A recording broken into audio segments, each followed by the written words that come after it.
ATD did all this research. We created this new competency model. So what? What am I supposed to do with it? So how can you as an individual apply the model? And certainly it's to understand some of the knowledge and skills that may not be part of your current job role. And so looking at expanding those skills or looking at how to deepen your level of knowledge and expand your skill set within your own, your own job role. So we've developed some tools that can help you assess your current knowledge and skills against what's needed to help you succeed in the future. We've seen people use the model to set performance objectives for themselves. Many of us are in performance review time and setting goals for 2021. So using the capability model to look at what knowledge and skills can I develop that can, help me be more impactful or have be a bigger asset to the organization. And setting those performance objectives, and then using those also if you supervise others, using those to help you set performance objectives for those folks as well. We've created some tools to help you, again, assess those knowledge and skills and identify your knowledge and skill gaps, and then to create a personalized development plan full of ATD resources that can help you close those gaps. You can do that for yourself. You can do that with your team as well. People can use the model to determine a possible career path. You kind of have a sense of what your knowledge and skills are right now today. But if you look outside what your current role is at some of the other knowledge and skills within the model, you may find something that sparks your interest, creates a new passion for yourself that, again, is that stepping stone to a new job role. Or if you already have your eyes set on a new job role, identifying the knowledge, skills, and abilities that you need to be successful in that role, and then building a plan to help you build those. And last but certainly not least, pursuing a capability model based credential. ATD, of course, has its Certification Institute. That's where my role and the model really sits. And we have our Associate Professional in Talent Development credential for those perhaps less tenured in the field, or those for whom talent development may only be part of their job role. We have a lot of our accidental trainers, so to speak, that are APTDs, or our professional level credential, the Certified Professional in Talent Development, previously called the Certified Professional in Learning and Performance. And that credential's name title has changed to reflect the full scope of this new model. So our certification programs are grounded in the competency model. Neither credential tests the entire model. That would be one really long exam. But both credentials do test sort of an appropriate subset of that content to help assess an individual's acquisition of knowledge and skills, but more importantly, their ability to apply those knowledge and skills sort of at the appropriate level. So those are kind of all the things that you can do with the model. And now I'm going to take you out and show you a tool that can help you do that. Morgan, that was wonderful. Yeah. Oh, sorry, I just wanted to pause you real quick just to highlight some of the comments that were coming in the chat, especially for anyone watching on the recording. Jan says that they love the simplicity of the model. Wendy says that they like these capabilities are elevated in the model. Christine loves the breakdown of the different capabilities, so many ways we can develop ourselves, others, and our organizations. It really helps professional focus. And finally, Karen said, this is an excellent presentation of the model, very insightful. Well, great. Well, I know it's a lot of information to take in, but hopefully now I'm going to take you out and show you how you yourself can explore the model. So when we developed this framework, we knew that a simple graphic, although this one is rather elegant, we do like it, wasn't going to be able to capture sort of the full breadth and depth of this model. So we decided to create an interactive web experience for you to help you explore the model, again, perform that self-assessment, and now develop your personalized learning plan. So I am going to take you out, and we're going to go take a look at that capability model. And I'm going to have to do the really geeky thing and say, can everyone see my new web page with the capability model on it? I can, Morgan. Okay, great. Just want to make sure I shared the right screen. So this is the landing page for the interactive capability model. You can get to this from td.org. If you go to td.org/capability model, there's a big blue button that says access the model, and this is where you would end up. Access to the model is available to anyone, anyone, doesn't have to be a talent development professional, but you do not need to be an ATD member to access this site. Anyone can explore the model. When we take a look at the self-assessment and the learning plans, again, you don't need to be a member, but you do need to have a td.org account and be logged in to do the self-assessment and create the learning plan. And that's so that we can save your progress for you and you can come back and reference it. So when you land here, we sort of invite you to kind of follow some steps. And the first is to explore the model. And the model really is interactive from this home page. You can click on each of the domains and see which capabilities are included. And just, you know, like I said, sort of really just click right around and take a look at those things. And then when you're ready to dive in, you can literally just click on the capability of your choosing, and it will take you into the model. And you will see some color coding, those kinds of things were in the impacting organizational capability domain. So we kind of have this orange, yellowy orange color, but every capability within the model does have an official ATD definition.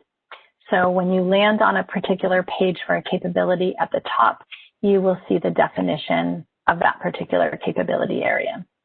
And then underneath that, you will see all of the knowledge and skill statements associated with that capability.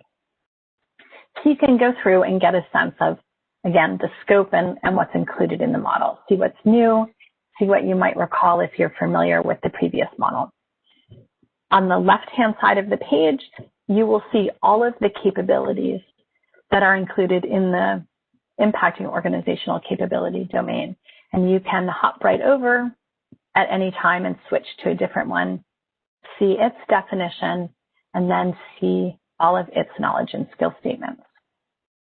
And so then, again, this really is here in this kind of explore mode for you to just, you know, go ahead and click around, so to speak.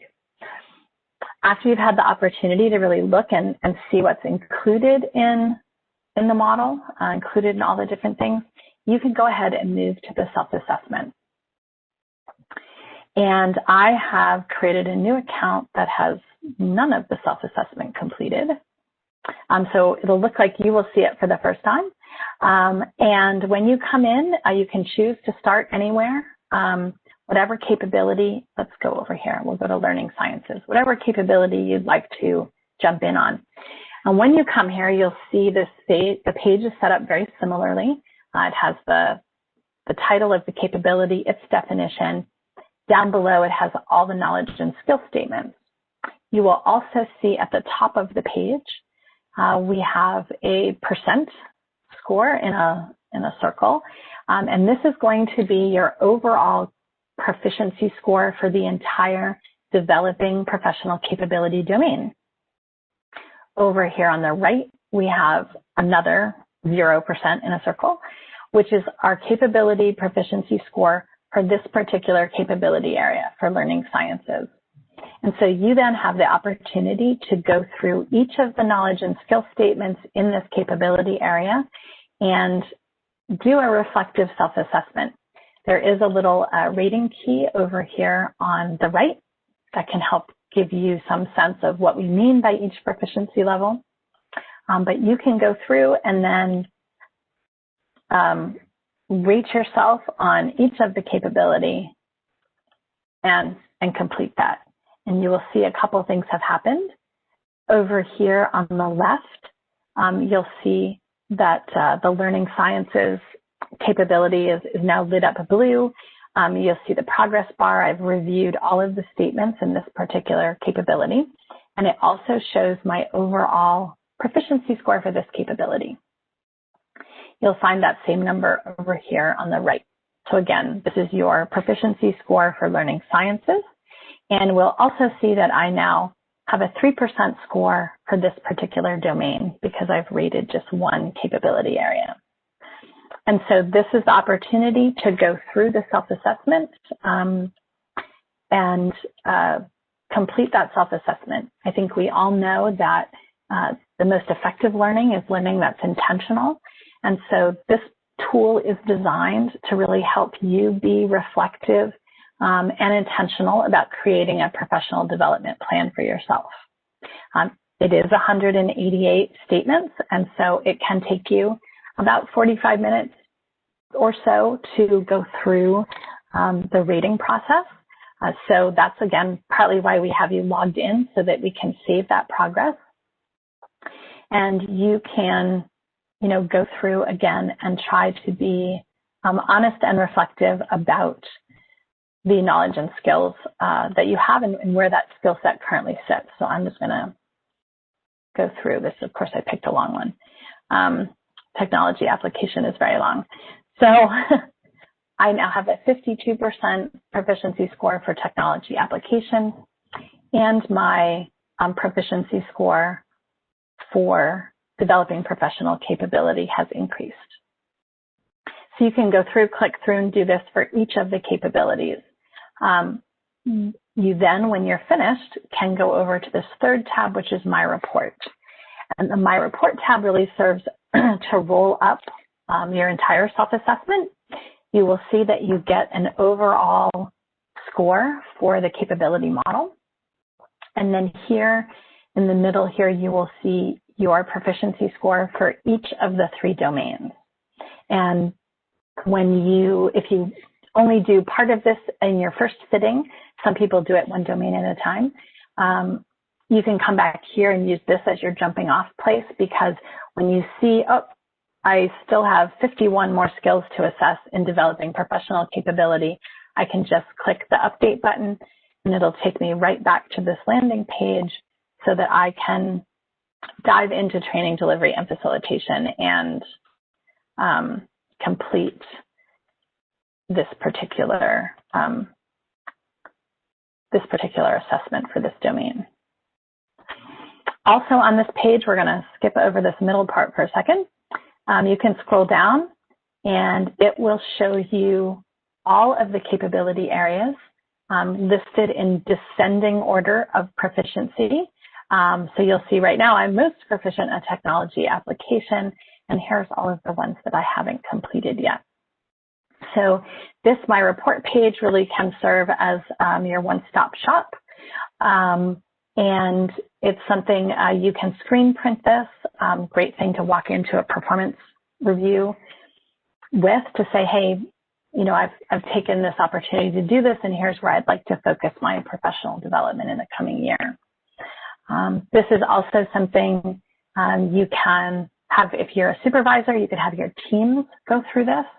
And you can then capture all of the team scores, kind of roll those up, and it will help you identify where you have team gaps. And you can engage your team perhaps in creating a team development plan as well as individual plans. When we get over to the learning plan feature, there's more there. ATD later this quarter, end of Q1, will be rolling out an enterprise version of this assessment process so that companies can use the model across its entire team. Managers will also have the ability to do an assessment of employees. All of that will roll up. You'll be able to sort across filters of your choosing, really, but you could choose to say, look at all your instructional designers, or look at all of your talent development professionals in a particular business unit or in a particular office. And again, to further dive into where you have knowledge and skill strengths and where you have gaps, who's ready to be upskilled, how you can recalibrate the set of skills within a team, all kinds of things. That's down the road. This assessment feature has been available to people for about a year now. We've had about 7,500 professionals complete the self-assessment, and I know some of you are included in that number. And we're going to, in a few minutes, take a look at some of all of those results. I see the question about the enterprise assessment. Is a national ATD membership required for an enterprise to use the future assessment? That is still TBD. Our enterprise team is working on exactly how that's going to work. I'm going to say no, I don't think it's going to be required. There may be fees associated with a large group using it if there isn't a group membership. But all of that is, I honestly don't have any inside information on it. Our enterprise team is still working out those details. And then Beth has asked, can a person email the results to themselves? And no, we don't have that feature available just yet. It's possible that when we roll out the enterprise feature, I don't know that we'll be able to add emailing, but we may be able to add the ability to download this sort of as an Excel file. But right now you can certainly screen print your capability scores